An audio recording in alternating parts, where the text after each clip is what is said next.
Бул кесип менен бала кезинен эле мектепте деле тартчу элем. Андан кийин бияка келип окууну бүтүп, ошодон бери эле ушул чыгармачылык менен да алекмин да. Азыр мен башка иш кылбайм, жалаң чыгармачылык. Андан кийин мен ойлойм баягы кийин Ленинградка барып тапшырып калдым да немеге, академияга. Кийин анан академияда менин жолум болбоду. Ал азыр ойлойм ошол туура эле болгон экен депчи.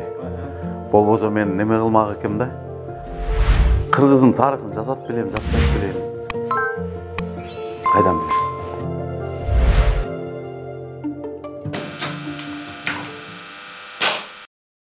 Кыргыз деген алп батыр түмөн колдон, кыргыз деген акыйкат бабаң болгон, кылымдарды чеңгердеп уштап келген, кыргыз деген жылдыздан аалам толгон. Кыргыз тилде бүт алам сүйлөп турган, кыргыз десе корккондор коргон курган, кылыч менен багынтып бул дүйнөнү, кырган жердин баарына шаар тургузган. Кыргыз деген ысымды көктөн айтып, кылыч берди көк теңир эр манаска. Кыргызымдын жигиттери так болгула, кыргыз үчүн өрт болуп чок болгула, кыргыз деген улуу элди көтөргүлө, кыргыз туусун бийик кармап ак болгула.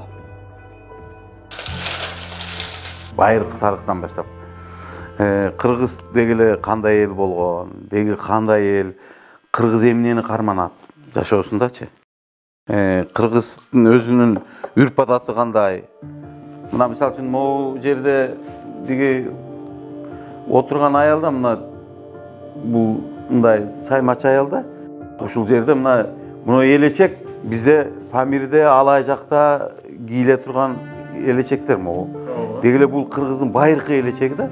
Азыркы кезде көп неме кылбайт. Мына элечекте булар деген элечекти орогондон кийин толук сайма менен колдонуп атат. Карагылачы. Толук сайма.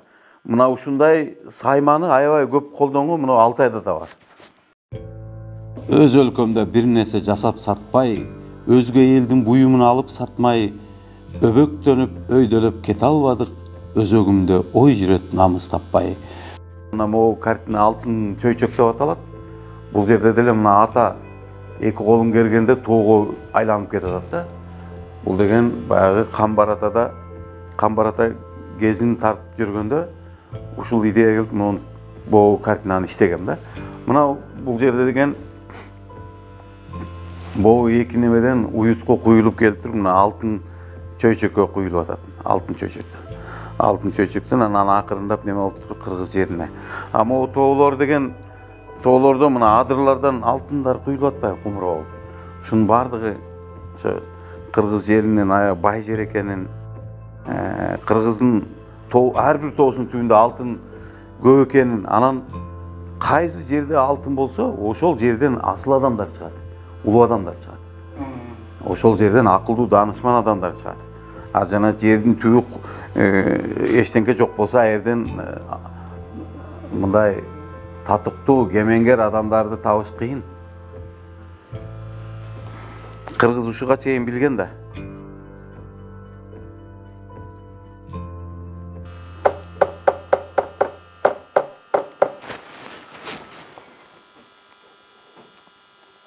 Алтын кут деп аталат могу картиначы. Мына булар деген уже мен деген современный стиль менен иштеп атам да.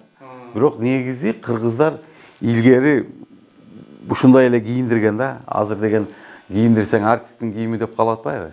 Мына Алтайга бардым, Алтайда деген сонун эле кийинип жүрүшөт. Аябай жасашат, аялдарын укмуш кийиндирет да. Ошол парламенти дагы, могу ою чийлерин баары эле кыргыздыкы накта. Мисалы үчүн Тоолуу Алтайда дагы, Тывада дагы, Хакасияда да ошондой. Бул дүйнө ушундай жаралган балам. Акылмандык данышмандыктан, асылдык арулуктан, көрө албастык ичи тарлардан куралган. Ак боек менен кара боектун карышылыгындай карама каршылыктар көп кезигет. Ошону сез төмөндөбө, эсиңде болсун.